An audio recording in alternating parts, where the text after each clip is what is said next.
What's up, guys? I'm Matt Rife, and you are watching Laugh Factory Fresh Faces. If you like what you see, help out your favorite comic by liking their video below. Peace. What is up? Happy holidays. Almost. It is my New Year's resolution, actually, to be less self-absorbed. So I'm going to talk about myself. I live in Hollywood, just down the street, and it's street parking only for my apartment, which is a fucking pain in the ass. Like, nothing makes me more mad than when someone leaves like just enough room not to park, you know? That's like the cock tease of parking, right? Like, you see a spot, you pull up, and you think you're so close to home, and then it's just the tip and you gotta pull out. And like, motorcycles really fucking piss me off because they're like the whiskey dick of parking, right? Like, they're just kind of limply hanging out in this spot that they can't fill up. And so I feel like, given all that, that makes valet the threesome of parking. Just like, I'm done riding, you finish. I do like living in Hollywood, but I'm originally from Boston, and I love going, I love going home. It's just, in LA, there's so much pressure to be like pretty, skinny, hilarious. And when I go home to Boston, that pressure is totally off, and like, I can relax, and I can have breakfast, lunch, and dinner in the same day, and I feel like I can be my true self, you know? Like someone who eats. And my family has actually been in the Northeast in America actually since 1612. So, like, the original immigrants, which is crazy. That's like 400 years ago. And I feel like people in LA aren't super familiar with the concept of history, and that like things can be older than 80 and look it. So, okay, I'll put it in terms that you guys might understand. That is 58 dog years. And before that, my family was from England. Like, we're just pilgrims, you know? Like, I'm honestly not even sure that my family descended from Neanderthals. Like, I'm kind of just running with the theory that we materialized from the first loaf of white bread, and I'm moving on with my life. I've been out here for about 10 years, a little over 10 years, crazy. And people always ask me when I tell them from Boston, it's like the first thing, why don't you have a Boston accent? I'm just like, well, I'm classier than that. And then I still manage to be a dumb white girl like 50% of the time, 100% when I'm drunk. Like, I'll be at a taco truck and the line is, you know, obviously wrapped around the corner. My friends are all behind me, and I get up to the front and it's my turn. And I'm just like, oh, me? Like, I haven't been standing in line for 35 minutes?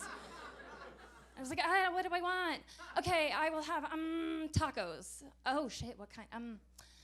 Carnitas. Oh, it's carnitas? Oh, okay, sorry, carnitas. Oh wait, is carnitas or carne asada steak or pork? Which one's which? I always forget. Carnitas is pork. Okay, I will have carne asada. Actually, wait, which is the one that people get when they go to taco trucks? Oh, that's carnitas. Okay, I will have carnitas. Wait, but hold on one second. Is actually, that's pork. I'll just have chicken with extra guac. I love Mexican food. It's probably my favorite food, that and Thai, because they're super spicy. And I hate bland food, because I feel like it's my palate trying to like make up for how white I am.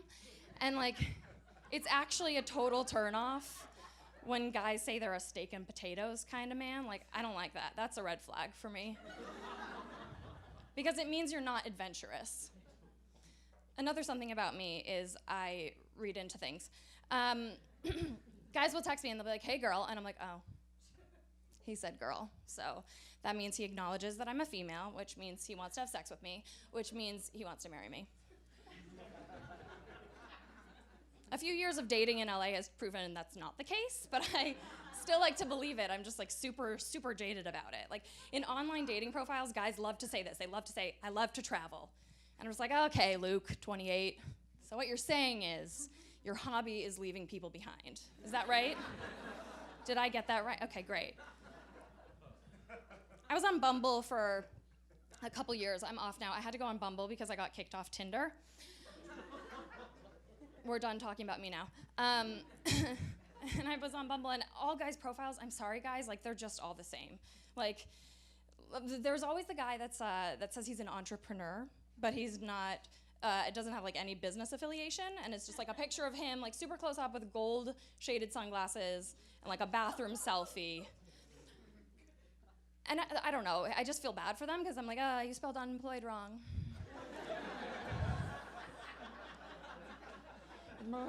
They're the worst. They're the worst.